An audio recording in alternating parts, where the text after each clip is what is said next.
ላቀርብላችሁ ነው። የመጀመሪያው ኡስታዝ አቡበከር ከዚህ ቀደም ታሞ እንደነበር ይታወሳል። አዲስ ነገር ተሰምቷል። የዚህን ዝርዝር ጉዳይ የምታዩት ይሆናል።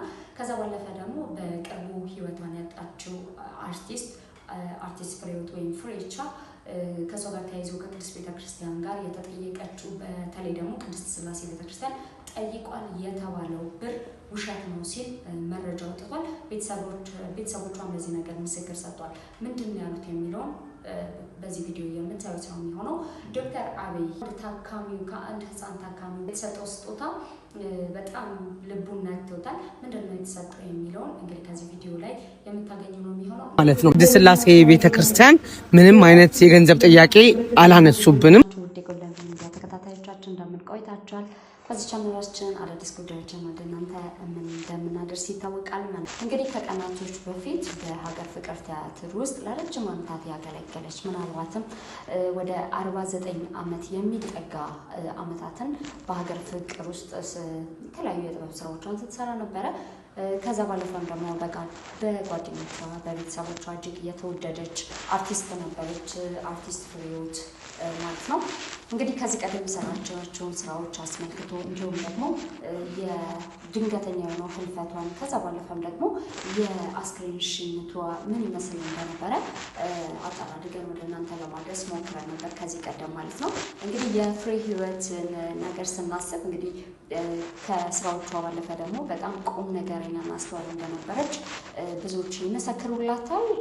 ጨዋታ በሚጎልበት ሰዓት ፍሬ የት አለች የምትባል አይነት ጓደኞቿ እና ከዛ ባለፈ ደግሞ ለሌሎች መትረፍ አይደለ ከሞትም በኋላ ብዙዎቻችን እንዴት ነው መኖራችን ሌሎችን ምን ያህል ጠቅሞ ነበር።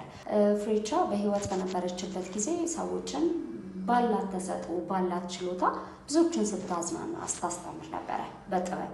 ከዛ በኋላ ደግሞ ህይወቷ ካለፈ በኋላ ደግሞ የአይን ብሌኗን ለአይን ባንክ በመለገስ ለሁለት ሰዎች የአይን ብርሃን እንዲኖራቸው ምክንያት ሆናለች ማለት ነው። ለዚህም የምስክርነት ወረቀት ከአይን ባንክ የአስክሬን ሽኝቷ በተደረገበት ሀገር ፍቅር ቲያትር ግቢ ውስጥ እዛው መድረክ ላይ የምስክር ወረቀቱ ለቤተሰቦቿ እንዲደርስ ተደርጎ ተሰጥቷል ማለት ነው። ከዛ ባለፈም እንግዲህ በጭብጨባ ላይ ረጅም ጊዜ ያገለገለችበት መድረክ ላይ የመጨረሻ ስንብቷን አድርጋለች። በጭብጨባ ነበር በዚህ መልኩ ስትሸኝ የነበረው ማለት ነው። ታዲያ ከዚህ ጋር ተያይዞ መነጋገሪያ የነበረው ጉዳይ ቅድስት ስላሴ ቤተክርስቲያን ወይም ካቴድራል ቅድስት ስላሴ ካቴድራል ቤተክርስቲያን በጣም በርካታ ብሮችን ወደ 500,000 የሚጠጋ ብሮችን ጠይቆ ነበረ እና እንዴት ይጠይቃል በሚል በርካታ ሰዎች ተቃውሟቸውን ሲገልጹ ነበረ፣ ሀሳባቸውን ሲገልጹ ነበር። እንዲሁም ደግሞ ቅር መሰኘታቸውንም ሲናገሩ ነበር። ነገር ግን ይህ ነገር ውሸት ነው። ቅድስት ስላሴ ቤተክርስቲያን የቀብሩ ሁኔታ እንዲፈጸም ተፈቅዶ ነበረ ሲሉ ቤተሰቦቿን እንዲሁም ደግሞ የቅርብ ሰዎቿ በዚህ መልኩ እየገለጹ ነው የሚገኙት። እሱን እናስቃኛችሁና እንመለስ። ከቅድስት ስላሴና ከአርቲስት ፍሬህይወት የቀብር ስርዓት ጋር በተገናኘ ብዙ ውዝግብ ስትሰሙ ከርማችኋል። ይህ ነገር እውነት እንዳልሆነና ቤተሰቦቹም ይሄን ጉዳይ እንደማያውቁት ከቤተክርስቲያኗ ተጠየቀ የተባለውን ገንዘብ ቤተሰቧ እንዳላወቁት አርቲስት ጓደኞቿ እንዳላወቁት አዲስ እንደሆነ ተናግረዋል። ያው ሙሉን ቪዲዮ ያዩታል በደንብ ማብራሪያ የተሰጠበትን ማለት ነው። ቅድስት ስላሴ ቤተክርስቲያን ምንም አይነት የገንዘብ ጥያቄ አላነሱብንም። ሙሉ ፍቃደኝነት ነው የፈቀዱት። ከዛ ግን ቀብር ስነ ስርዓቱ እዛ ሳይሆን ቀጨኔ እንዲሆን የተደረገበት በእለቱ የእሬቻ በዓል ስለነበረ እሬቻ በዓል ዋዜማ ነው። ወደዛ አካባቢ 4 ኪሎና 6 ኪሎ ማለፍ ደህንነት አንጻር ጥሩ አልነበረምና ያንን በማስመልከት የተወሰነ ሰው ነው መቅበር የሚችለው ሲባል ብዙ ሰዎች ነው ወዳጆቿ እንደምታውቀው ነው ፍርዬና ስለዚህ ገንዘብ ተጠይቀ የተባለው ነገር አታውቁም? የለም እኛ ለቤተሰቧ የሚያውቀው ነገር የለም። ደንግጠናል ስናየው ገንዘብ ተጠይቀ የተባለው ነገር ሲሰማ በራሱ ቤተሰቧም ላይ ቁጣ አስነስቷል። የእውነት ተጠይቆ ቢሆን ኖሮ ራሱ ያንን ማድረግ ይቻል ነበር። አልተጠየቀም። እንደውም በሙሉ ፍቃደኝነት ወዲያው ነው። ከዚህ በፊት ለገቢ ማሰባሰቢያ የቤተክርስቲያኑ ገቢ ማሰባሰቢያ ላይ ፍርዬ አብራን ሰርታ ስለነበር ያንን ስንገልጽላቸው እንደውም በጣም ነው ደስተኛ የሆኑት። ያ ብቻ ሳይሆን ኦርቶዶክስ መሆኗ የቤተክርስቲያን የራሷ የንስሐ አባት ወረቀትም ስላላት ያንን ሰምተው እነሱ ፍቃደኞች ነበሩ እና ይሄ በፍጹም ከእውነት የራቀ ነገር ነው። ጓደኞች በቀብሯ ቀን በዛ ተሯሩጠው ብለው ትልቁ ቤተክርስቲያናችን ስላሴ ማመስገን ፈልጋለሁ። ፈልጋለሁ። ከስላሴ የመጣልን ወይም የደረሰን ዜና በጣም ጥሩ ነው። እህታችን እዛ እንድታርፍ ተደርጎ ተፈቅዶልን ወደዛ ለመሄድ ባለንበት ሰዓት ግን የነበረ ነገር ስለነበረ ዝግጅት ይሄ ፕሮግራም ስለነበረ መንገድ ልክ እንዳልሆነ ተጠየቀ የተባለው ነገር ሀሰት እንደሆነ እየተናገሩት ማለት ነው። እርግጥ ነው እንደ አንድ ግለሰብ በወቅቱ የነገር መሆኑ እኔን ቅራሰት አሰኝቶኛል። እውነት ለመናገር በጣም ያስደነግጣል አይደለ? ለቀብር 500,000 እንደገና ደግሞ ሌሎች ስራዎች ለማስፈጸም መሳቻቸው ለመናገር ትክክል ነው ነው አስበው። ስለዚህ ነገር ግን የተሰራጨው ዜና ደግሞ ሀሰት መሆኑ ይታወቃልና ለቀብር ግን ይህን ሁሉ ገንዘብ አውጥቶ የቀብር ስርዓቱ እንዲፈጸም ማድረግ በእኛ ሀገር ሁኔታ ከባድ እንደሆነ ይታወቃል። ከከባድም በላይ እንደሆነ ይታወቃል እና ከዚህ አንጻር ቤተክርስቲያኗ እንዴት እንደዚህ ታደርጋለች? ህዝብ ጋር ልክ አይደለም። እኛ አልጠየቅንም። እኛ ማለት ጠየቅን የሚለውን ነገር ለህዝብ ተደራሽ ማድረግ መሀል ላይ የሚኖረው ግርታ እንዲፈታ ስለሚያደርግ ጥሩ ነው። ፍሬቻ እንግዲህ ወደ ዘመዶቿ ከባለፈው ጀምሮ ሀዘናቸውን እየገለጹ ነው የሚገኙት። ሁለት ልጆች አሏት። የልጅ ልጆች አይታለች። በእርግጥ እንደሷ ሀሳብ 80 ዓመት ድረስ የመኖር ፍላጎት እንደነበራት ከዚህ ቀደም በአንድ ቪዲዮ ላይ ተናግራ ነበረ። እንግዲህ እግዚአብሔር የፈቀደው ነገር ሆኖ እግዚአብሔር መገዳደር አይቻልም። እነሷን በአጸደ ገነት ያኖርልን። ግን ስለሰራቻቸው ስራዎች ስለነበራት ጥሩ የስራ ዘመን ወይም የስራ ቆይታ እጅግ አድርገን እናመሰግናታለን ማለት ነው። እንግዲህ ወደ ቀጣዩ መረጃ ስወስዳችሁ ኡስታዝ አቡበከርን የሚመለከት ነው። እንግዲህ ከዚህ ቀደም ታሞ ሆስፒታል ገብቶ እንደነበር ይታወቃል። ሆስፒታል ከገባ በኋላም ቀዶ ጥገና አድርጎ ነበረ። ከዛ በኋላም ደግሞ ድጋሚ ህመሙ አገርሽቶበት ነበረ። በተለይ ደግሞ እንደ ምክንያት ሲጠቀስ የነበረው በርካታ ሰዎች እሱን ለመጠየቅ እዛ ስፍራ ላይ ይገኙ ነበረ። በሚጠይቁት ጊዜ ደህና መሆኑ ሰዎች እንዲያውቁ እንዳይጨነቁበት ፈልጎ ስለነበር ነው። እንግዲህ ከዚህ ቀደም ታሞ ሆስፒታል ገብቶ እንደነበር ይታወቃል። ሆስፒታል ከገባ በኋላ ቀዶ ጥገና አድርጎ ነበረ። ከዛ በኋላም ደግሞ ድጋሚ ህመሙ አገርሽቶበት ነበረ። በተለይ ደግሞ እንደ ምክንያት ሲጠቀስ የነበረው በርካታ ሰዎች እሱን ለመጠየቅ እዛ ስፍራ ላይ ይገኙ ነበረ። በሚጠይቁት ጊዜ ደህና መሆኑ ሰዎች እንዲያውቁ እንዳይጨነቁ ፈልጎ ስለነበር ደህና ነኝ አይዟችሁ እያለ ብዙ ሰዎች ሲያዝናና ሲያበረታ ነበረ ማለት ነው። ታዲያ ይህንን ነገር ማድረጉ ቶሎ ለመነሳት መሞከሩ ህመሙ እንደገና እንዲመለስበት አድርጎ ተመልሶ ወደ ሆስፒታል ገብቶ ነበረ። ታዲያ ቃል በቃል ደግሞ ሀሳቡን ከዚህ ቀደም አጋርቶ ነበር። የአላህ ሰላም እዝነትና በረከት በሁላችሁም ላይ ይሁን። ሰሞኑን ትንሽ ምን እንዳጋጠመ ሰምታችሁ እጅግ ለተጨነቃችሁ በሀገር ውስጥና ከሀገር ውጭ የምትገኙ ወንድም እህቶቼ በአሁኑ ሰዓት የጤንነቴ ሁኔታ ጥሩ መሻሻሎችና ጥሩ ለውጥ እያገኘሁ እንደሚገኝ ልገልጽላችሁ እወዳለሁ። አልሐምዱሊላህ።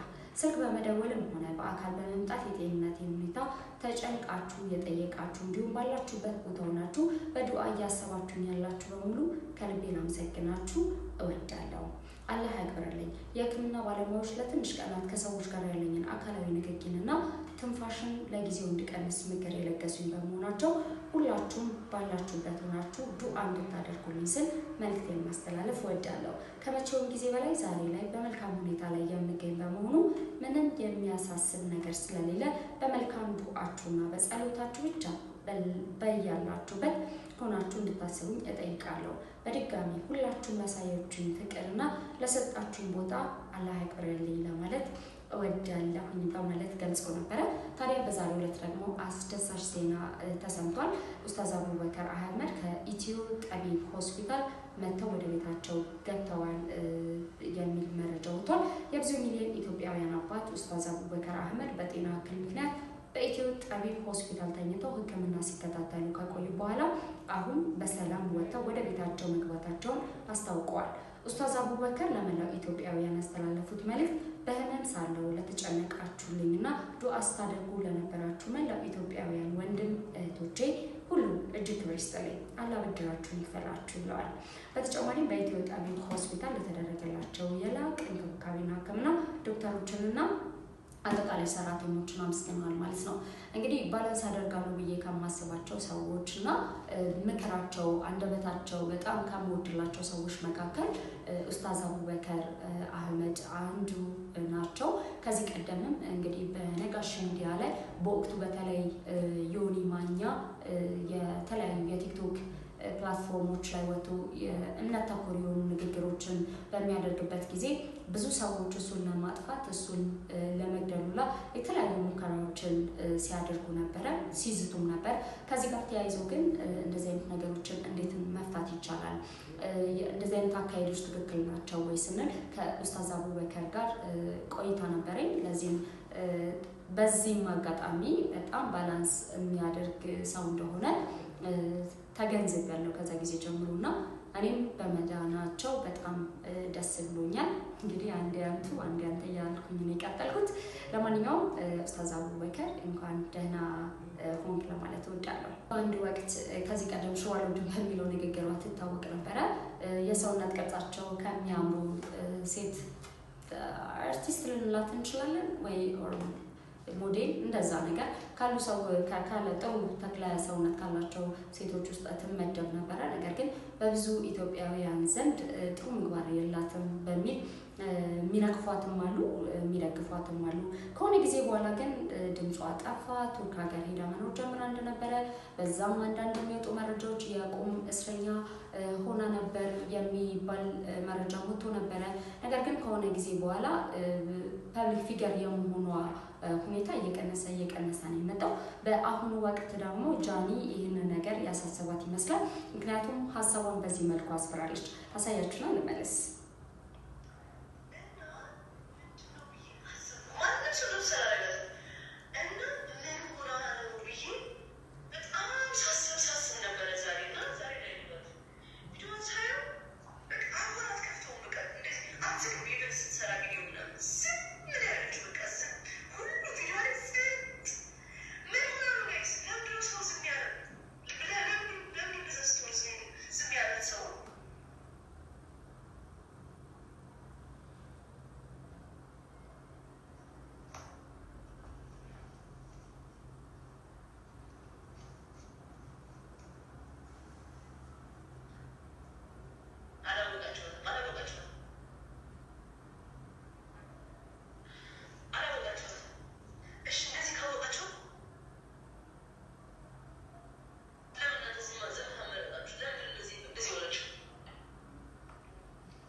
ጃኒ በጣም ያሳሰባት ጉዳይ ይመስላል። ጃኒን በጣም ጉዳዩ ያሳሰባት ይመስላል። በእርግጥ እንደ ሀገር በርካታ ችግሮች አሉብን። እያንዳንዱን ግለሰብ እያወጣን እያንዳንዱን ግለሰብ ዛሬ ምን ላይ ነው የሚለውን ነገር ለመከታተል ደህና እንድትሆን እንመኛለን። ነገር ግን ምናልባት ጃኒ ልክ ልትሆን ትችላለች። አለማስተዋላችን ምናልባት ልክ ላይሆን ይችላል። ግን አንዳንድ ጊዜ ህብረተሰቡ እንደ ህብረተሰብ የሚጨነቅባቸው ጉዳዮች አሉት። ለአንዳንድ ሰዎች ደግሞ በዛ ልክ የኔነት ተሰምቶት የሚጨነቅበት ጊዜ ብዙ ጊዜ አለ። መጨነቅ ብቻ አይደለም፣ ከመጨነቅ ባለፈ ሰዎች ደህና እንዲሆኑ የሚሄዱበት ርቀትም ብዙ ጊዜ የኢትዮጵያውያኖችን ልብ እንዲደነቅ አድርጓል ማለት ነው። እና ከዚህ አንጻር ምናልባት አንዳንድ ጊዜ የምናደርጋቸው ነገሮች ነገ ተመልሰ ማህበረሰቡ ውስጥ የምንገባ ሰዎች እስከሆነ ድረስ ማህበረሰቡን ተጠቃሚ የሚያደርጉ ያሉን ነገሮች፣ ያሉን እውቀት፣ ያለን መልካም ነገር፣ ያለን የስራ ኤክስፒሪየንስ በምናደርጋቸው ነገሮች ሁሉ ላይ ለህብረተሰብ ያደላ ህብረተሰብን የሚጠቅም ጉዳይ ማድረጋችን ነገ መልሶ ያ ነገር ራሳችንን ሊያድነን ራሳችንን ሊከፍለን ስለሚችል በዚህ መልኩ ነገሮችን ያስተዋልን ብናደርግ ጥሩ ነው የሚል እምነቴ ነው። በዚህ አጋጣሚ ለማስተላለፍ የምፈልገው እናንተ ግን የተሰማችሁ ነገር ካለ ወይም ሳሩን ስታያት አይምሮአችሁ ውስጥ ቀድሞ የሚመጣው ነገር ምን እንደሆነ ኮሜንት ላይ አስፍሩ። እንግዲህ ዶክተር አብይን ብዙዎቻችሁ ታውቁታላችሁ ብዬ አስባለሁ። የኢኤንቲ ስፔሻሊስት ነው ወይም ከአንገት በላይ ስፔሻሊስት ነው። በተለይ ደግሞ የአፍንጫ የጉሮሮ እክሎችን በተለይ ህፃናት የሚሰቃዩበት ጉዳይ ነው እና ከዚህ አንጻር ትልልቅ ስራዎችን እየሰራ የሚገኝ የማይሰለች በብዙ ኢትዮጵያውያን ዘንድ ደግሞ በጣም ተወዳጅ የሆነ ብዙ አድናቂዎች ብዙ ወዳጆች ያሉት ወጣት ዶክተር ነውና እውነት ለመናገር እኔም በጣም ከማደንቃቸው ሰዎች ውስጥ አንዱ ነው። ቶንሲል አሞት ነበርና ካከመው በኋላ ተሽሎት ይዞለት የመጣው ስጦታ በጣም ነው ልቤን የነካው። ምናልባት አይታችሁት ከሆነ አላውቅም፣ ትንሽ ላሳያችሁና እንመለስ።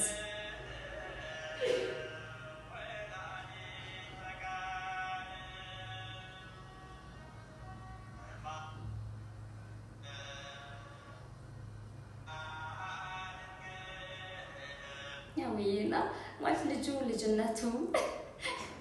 ልጅነቱ በጣም ያሳዝናል። ነገር ይዞት የመጣው ነገር በጣም ልብ የሚነካ ነውና በጣም ነው ደስ ያለኝ። ህፃናት ደግሞ የምር ስሜታቸው ነው አይደል የሚገልጹት፣ ምንም ውሸት አያውቁም፣ ክፋት የለባቸው ምናምንና ጉዳዩን የሚገልጽበት መንገድ ምናምን ራሱ በጣም ነው ልቤን የነካው። በዛ ላይ ስጦታ የሰጠው ደግሞ የድንግል ማርያምን ምስለ አድኅኖ ያለበት ቲሸርት ነውና ዶክተርም በጣም ደስ ብሎት ነው የተቀበለው። እንግዲህ እንደዚህ አይነት ደግሞ አሉ አይደል ከዚህ በፊት ስንናደድባቸው ምናምን የነበሩ ጉዳዮች ነበሩ አይደል ከዚህ ከስዕለ አድኅኖ ጋር ተያይዞ።